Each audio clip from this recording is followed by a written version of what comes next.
Estaremos continuando en el estudio del libro de los Hechos de los Apóstoles. Como ustedes ya tienen conocimiento, hemos iniciado este estudio hace ya 4 reuniones atrás.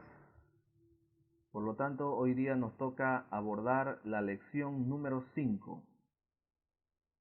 Estamos estudiando el maravilloso libro de los Hechos de los Apóstoles, que ha sido también llamado como el quinto evangelio, por su particular conexión a la historia de los 4 evangelios.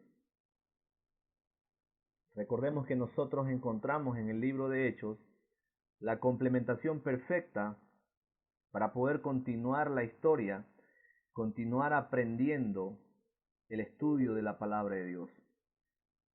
Los evangelios nos narran la vida de Jesús, pero el libro de Hechos continúa con la historia de la iglesia, de los discípulos de Jesús que fueron llenos del Espíritu Santo en la llegada de Pentecostés.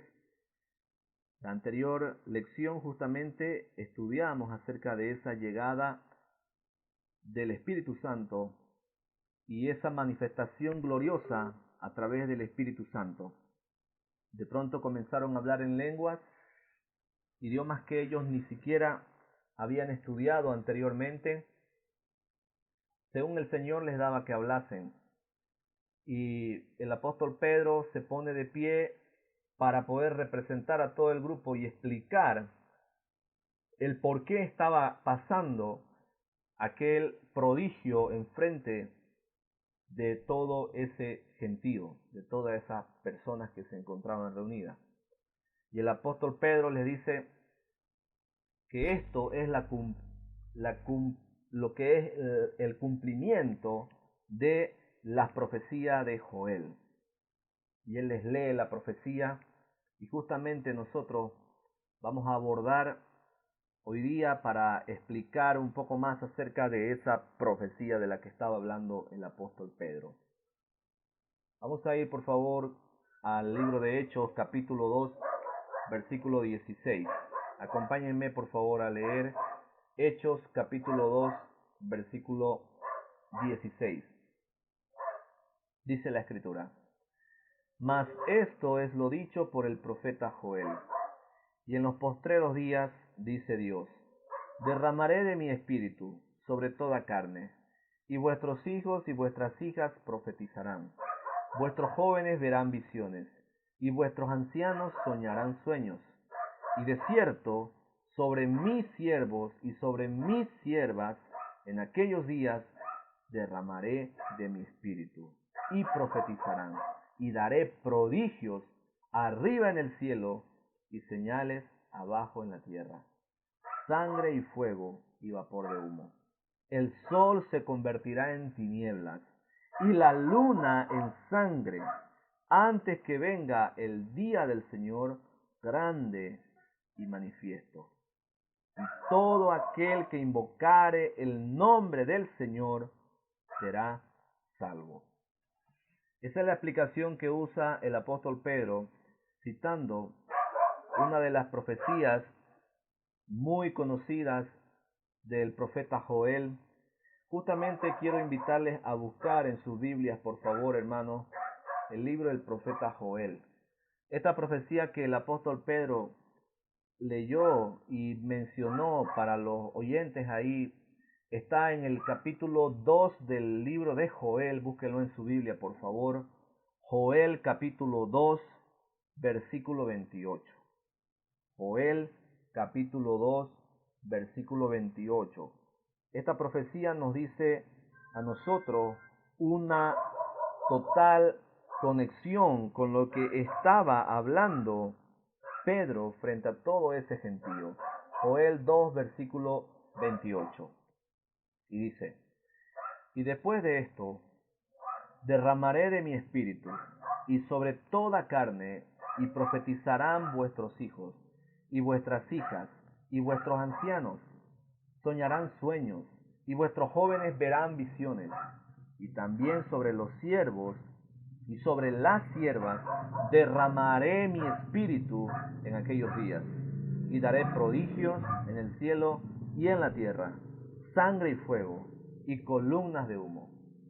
El sol se convertirá en tinieblas y la luna en sangre, antes que venga el día grande y espantoso de Jehová. Y todo aquel que invocar el nombre de Jehová será salvo. Porque en el monte de Sión y en Jerusalén habrá salvación, como ha dicho Jehová, y entre el remanente al cual él habrá llamado. Encontramos que tiene total relación entre la profecía de Joel y también la palabra que dio Pedro en aquel día. ¿Sí? Primero necesitamos analizar, hermanos, esta profecía, ¿ya?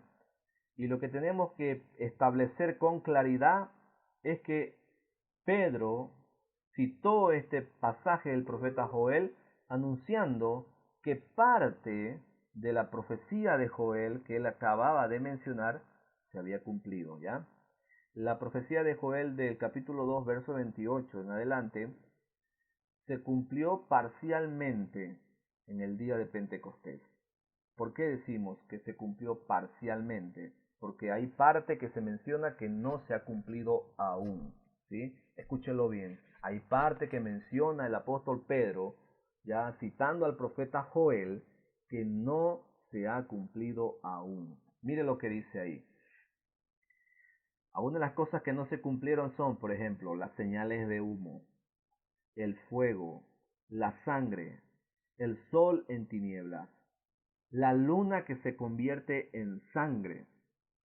Todas esas señales no se han cumplido aún porque serán señales antes de que venga el día grande y espantoso de Jehová, como dice la Escritura. Esto se está refiriendo, hermanos, a la segunda venida de Cristo. A la segunda venida. Todas esas señales que aparecen ahí, de sol en tinieblas, de humo, de fuego y de sangre y de vapor de humo y todas esas cosas, se cumplirán previo a la segunda venida gloriosa de nuestro Señor Jesucristo. ¿Sí?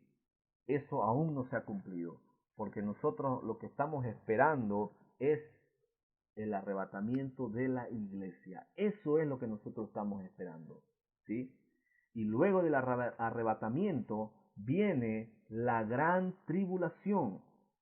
Y luego de la gran tribulación, entonces viene Cristo en su segunda venida en gloria. Entonces todavía no se ha cumplido esas señales que menciona Joel. Por eso es una profecía que se cumplió parcialmente todavía. Y esas señales se van a cumplir en aquellos días previos a la gran venida de Jesús en gloria. Lo que sí se cumplió de toda esa profecía que se lee y que se menciona en este pasaje, queridos hermanos, es el derramamiento del Espíritu Santo, ¿sí? El derramamiento del Espíritu Santo, sin lugar a dudas, se cumplió. Joel dijo, en los postreros días derramaré de mi espíritu sobre mis hijos. Eso sí se cumplió con total claridad. ¿Por qué razón? Porque justamente en Pentecostés, 50 días después de la Pascua, esta fiesta, ahí llegó el Espíritu Santo con todo poder y con toda gloria para manifestarse entre los que estaban reunidos. 120 aproximadamente personas ahí, discípulos de Cristo, reunidos para escuchar lo que Dios tenía para decirles, y vino el Espíritu Santo, y la Escritura dice que comenzaron a hablar en lenguas, dice, lenguas que no habían estudiado ni siquiera, y ellos hablaban las maravillas de Dios, no hablaban cualquier cosa, no hablaban algo que no se entendía, no era un espectáculo, era algo verídico lo que se estaba hablando, de las maravillas y la gloria de Dios en la vida del ser humano. Una vez más, vemos nosotros que Jesucristo estaba mostrando al pueblo judío que Él es el Mesías. Recuerda usted que fue muy cuestionado esto de que si era o no era el Mesías. Los sumos sacerdotes decían una cosa, los otros seguidores decían otra cosa. Pero una vez más, Jesús demuestra a través de un cumplimiento profético que Él es el Mesías, el Salvador que vino a morir en la cruz del Calvario por nuestros pecados. ¿Sí? Esas profecías, hermanos, ya se han cumplido, algunas de las que Cristo dijo y otras se están cumpliendo y otras se van a cumplir. ¿Sí? Por eso es que si usted, querido oyente, que está escuchando tal vez este estudio después de varios días, si usted, querido amigo, no logró aún escuchar el Evangelio, yo le invito a poder escuchar este mensaje, porque Dios tiene un propósito y Dios tiene una palabra con su vida, y con seguridad Él estará hablando. Dice la Escritura de la siguiente manera. Seguimos leyendo, por favor, en Hechos capítulo 2, versículo 22. Continuamos con la lectura. Dice: varones israelitas, oíd estas palabras. Jesús Nazareno, varón aprobado por Dios entre vosotros, con las maravillas, prodigios y señales que Dios hizo entre vosotros por medio de él, como vosotros mismos sabéis, entregado por el derramamiento, determinado consejo y anticipado conocimiento de Dios, prendisteis y matasteis por manos de inicuos, crucificándole, al cual Dios levantó, suelto los dolores de la muerte, por cuanto era imposible que fuese retenido por ella. Porque David dice de él: veía al Señor siempre delante de mí, porque está a mi diestra, no seré conmovido, por lo cual mi corazón se alegró y se gozó mi lengua. Y aún mi carne descansará en esperanza, porque no dejarás mi alma en el Hades, ni permitirás que tu santo vea corrupción. E hiciste conocer los caminos de la vida. Me llenarás de gozo con tu presencia. Hermanos, Pedro continúa la disertación. Él estaba frente a una multitud, explicando el por qué había acontecido semejante prodigio delante de los ojos de todos los discípulos y de toda la gente reunida ahí, porque recuerda usted que era la fiesta de Pentecostés. Era una fiesta muy popular en Israel que aglomeraba multitudes, ¿ya? Y él estaba explicando frente a toda esa multitud y él decide tomar ciertas porciones de la Escritura para explicarla. Él dice, en primer lugar, el apóstol Pedro habla acerca de que Dios, en su soberana voluntad, envió a su Hijo para ofrecerlo en rescate por los perdidos. No fue que a Dios lo obligaron a dar a su Hijo, no fue que Él lo hizo con dolor, ay, lo voy a dar a mi Hijo. No, Él en su voluntad, por amor a nosotros, por amor a la humanidad, decidió dar a su propio Hijo en rescate por nuestras vidas. Y Pedro luego agarra y les dice también que la responsabilidad de la muerte de Jesús recae sobre ustedes judíos. Así les dice Pedro, recae sobre ustedes judíos. Pero Pedro estaba diciendo la verdad. Los judíos fueron quienes incitaron al pueblo y quienes llevaron a Jesús frente a los comicios romanos para hacerle crucificar. Pero también, hermanos míos, no solamente los judíos son responsables de la muerte de Jesús, sino nosotros, también nosotros. Y usted dirá, pero ¿por qué yo qué tengo que ver con esa muerte de Jesús? Yo no estaba ahí. ¿Qué tengo yo que ver con aquello? ¿Sabe qué tiene que ver? Tiene que ver que nosotros somos también pecadores, igual que los judíos, y por nosotros también murió Jesús en la cruz del Calvario, porque Él murió por todos los pecadores. Y la Biblia dice que no hay justo ni aun uno. ¿Sí? Isaías 53, versículo 4, nos dice de la siguiente manera. Isaías 53, versículo 4, dice: ciertamente llevó Él nuestras enfermedades y sufrió nuestros dolores, y nosotros le tuvimos por azotado, por herido de Dios y abatido. Mas Él herido fue por nuestras rebeliones, molido por nuestros pecados. El castigo de nuestra paz fue sobre Él, y por su llaga fuimos nosotros curados. Hermanos, esta profecía escrita por el profeta Isaías, uno de los profetas mayores del Antiguo Testamento, describen con total detalle y claridad que Jesús realmente fue molido por nuestras propias enfermedades, que Él sufrió por nuestros propios dolores, que nosotros pensamos que Él estaba azotado por Dios y abatido, pero no fue así, porque Él fue herido por nuestras rebeliones, molido fue por nuestros pecados. El castigo que nosotros deberíamos recibir, Él lo recibió en la cruz del Calvario. Y por sus llagas, por todo lo que Él pasó, fuimos nosotros curados, hermanos. El mensaje de Pedro hace bastante énfasis en la muerte de Cristo y también en la resurrección. Porque esa es la razón de la iglesia, hermano. Esa es la razón de nosotros como creyentes. Cristo ha muerto en la cruz del Calvario por nuestro pecado y ha resucitado victorioso. Usted y yo hemos sido comprados por un precio muy alto, por un precio realmente incalculable, inmedible.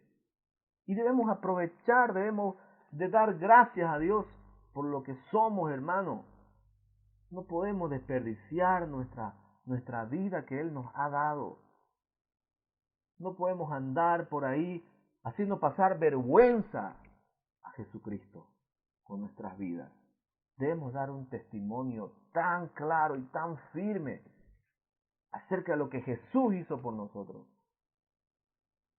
que no necesitáramos ni siquiera hablar nada, que la gente se diera cuenta a través de nuestro testimonio. Cristo fue herido, hermano. Cristo fue herido por nuestra culpa. La Escritura dice que el Señor fue herido en un sentido como lo muestra el Génesis capítulo 3 también. Lo muestra que fue herido en el calcañar, quiere decir el tobillo, y que Él hirió a Satanás en la cabeza. Una herida de victoria, de gloria. Recordemos aquello. En el jardín del Edén, recordemos que le dijo Dios a Eva que tu simiente iba a ser herida en el calcañar por la serpiente y que Él iba a herir a Satanás en la cabeza. Eso fue lo que ocurrió en la cruz del Calvario. Él tuvo una pequeña herida. Lo decimos de esa forma, aunque fue terrible, porque queremos resaltar que Cristo venció a Satanás en la cruz del Calvario. Venció a Satanás. David había profetizado también, hermanos, acerca de la muerte y resurrección del Mesías.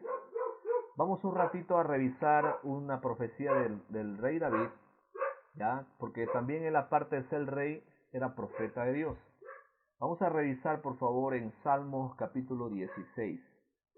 Salmos capítulo 16, y vamos a leer a partir del versículo 9. Dice: Se alegró por tanto mi corazón, y se gozó mi alma. Mi carne también reposará confiadamente, porque no dejarás mi alma en el Seol, ni permitirás que tu santo vea corrupción. El rey David, iluminado por el Espíritu Santo, él habló con claridad de lo que Cristo iba a pasar. Tanto la muerte como la resurrección de Cristo fue profetizado por David. La glorificación de Cristo, hermano, fue totalmente clara desde el Antiguo Testamento. Los mismos judíos sabían que el Mesías iba a resucitar, que Él no se iba a quedar en la tumba, porque así lo decían las profecías. Y ellos cada sábado, hermano, se juntaban en la sinagoga y repasaban esas profecías. Ahora, el hecho de que ellos rechazaron aquello fue por causa de su duro corazón y su orgullo, hermano. Por ese motivo. Mire lo que dice el Salmo 16, versículo 11. Dice, me mostrarás la senda de la vida. En tu presencia hay plenitud de gozo, delicias a tu diestra para siempre. Fue totalmente claro desde el Antiguo Testamento. Y de eso se encarga el apóstol Pedro de explicar a la gente y decirle, así y así y así decían las profecías y así se ha cumplido. De David se conoce su tumba, hermano. Pero de Jesús, dice el apóstol Pedro, no podemos saber dónde está el cuerpo, porque Jesús ha resucitado. Por mucho tiempo lo buscaron el cuerpo pensando que tal vez lo habían robado sus mismos discípulos, pero la Escritura dice que nunca pudieron hallarlo, porque Jesús ha resucitado. El Mesías de quien hablaba David, el Mesías de quien tanto hablaba David, era Jesús.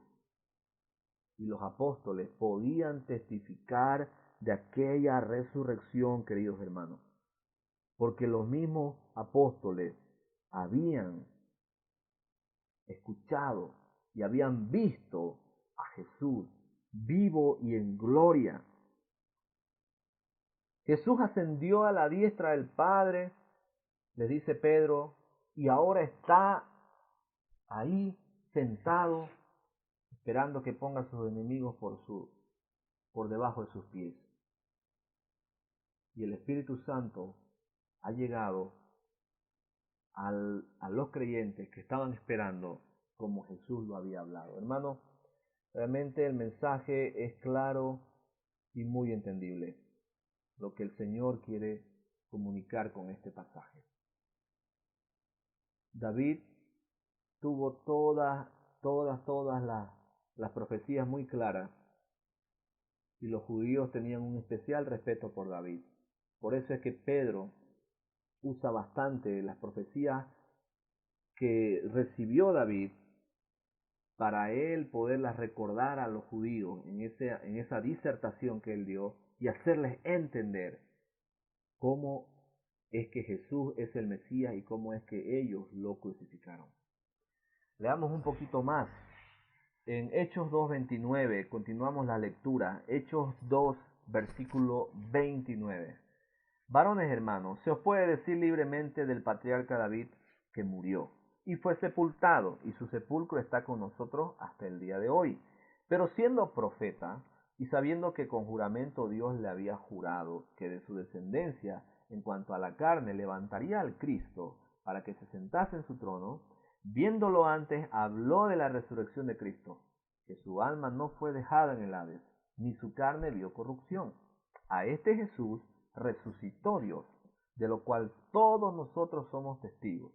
Así que, exaltado por la diestra de Dios, y habiendo recibido del Padre la promesa del Espíritu Santo, ha derramado esto que vosotros veis y oís. Verso 34. Porque David no subió a los cielos, pero él mismo dice, dijo el Señor a mi Señor, siéntate a mi diestra, hasta que ponga a tus enemigos por estrado de tus pies. Sepa pues ciertísimamente toda la casa de Israel, que a este Jesús a quien vosotros crucificasteis, Dios le ha hecho Señor y Cristo. Y continúa, mire lo que dice el verso 37. Al oír esto, se compungieron de corazón y dijeron a Pedro y a los otros apóstoles, varones hermanos, ¿qué haremos? Pedro les dijo, arrepentíos y bautícese cada uno de vosotros en el nombre de Jesucristo, para perdón de pecados, y recibiréis el don del Espíritu Santo. Porque para vosotros es la promesa, y para vuestros hijos, y para todos los que están lejos, para cuantos el Señor nuestro Dios llamare.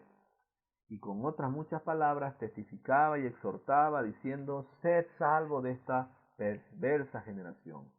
Así que los que recibieron su palabra fueron bautizados y se añadieron aquel día como 3,000 personas. Y perseveraban en la doctrina de los apóstoles, en la comunión unos con otros, en el partimiento del pan y en las oraciones.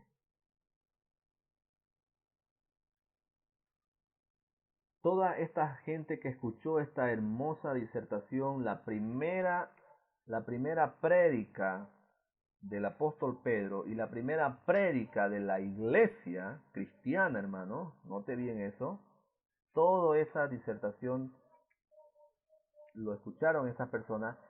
Ellos estaban totalmente convencidos de que Jesús era el Mesías, una gran mayoría. Por eso es que dice que 3,000 personas se convirtieron ese día. 3,000 personas. Eso es bastante. Y la pregunta fue, ¿qué debemos hacer, queridos hermanos, ahora? Esa fue la pregunta que le hicieron a Pedro. ¿Qué vamos a hacer ahora, hermano?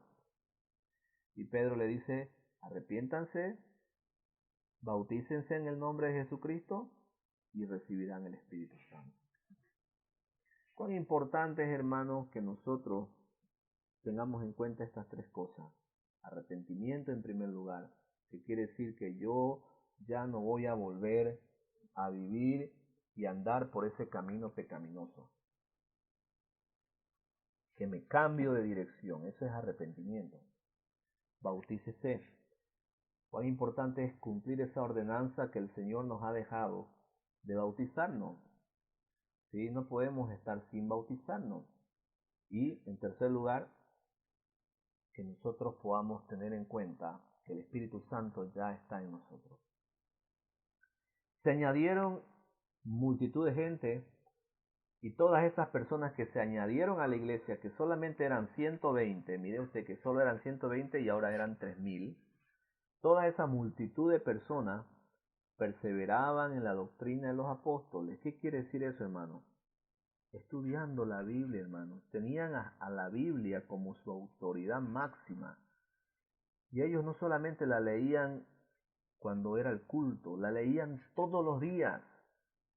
Y dedicaban un tiempo muy especial para la lectura y el estudio de la palabra de Dios. La segunda cosa que ellos hacían era tener comunión unos con otros. ¿Qué quiere decir eso? Quiere decir compartir con mi hermano. Y no compartir discutiendo, no compartir peleando, sino compartir en armonía, en total armonía, hermano. La tercera cosa que ellos hacían era partir el pan. Eso es la celebración de la Santa Cena, celebrando la Cena del Señor. Y también lo último que menciona ahí, en lo que perseveraban, era también las oraciones. Cuán importante es orar, hermano. La oración nos da la fuerza para nosotros resistir en medio de las tribulaciones. Esto que acabamos de mencionar es lo mismo que como iglesia tenemos que hacer. Perseverar en el estudio, en la doctrina de los apóstoles, tener comunión unos con otros, celebrar la cena del Señor y no dejar de orar nunca. ¿Sí? Así que prediquemos a Cristo como Salvador, quien resucitó para darnos vida eterna. Y seamos creyentes, hermanos, que den fiel testimonio de lo que Cristo hizo por nosotros, así como Pedro lo testificó. Vamos a orar y dejamos en las manos de Dios este tiempo. Gracias, mi Dios amado, una vez más por este hermoso tiempo de estudio de tu palabra. Tú, Señor, nos has enseñado una vez más y queremos que tú continúes guiando nuestras mentes, iluminándonos. Gracias por cada uno de mis hermanos reunidos. Te pido que tú ayudes a cada uno de nosotros a continuar creciendo en el estudio de tu palabra, Señor, a continuar dándole esa importancia, Señor, al estudio de tu palabra. Ayúdanos, Señor, a ponerle en primer lugar siempre a tu palabra. Gracias, Dios. Dejamos en tus manos la vida de nuestra iglesia. Que podamos nosotros, Señor, tener todas esas buenas virtudes que tenía la iglesia en el comienzo. Ayúdanos, Señor. Gracias. Oramos en el nombre de Jesús. Amén. Amén. Que Dios nos dé fortaleza para seguir estudiando y aprendiendo la palabra de Dios.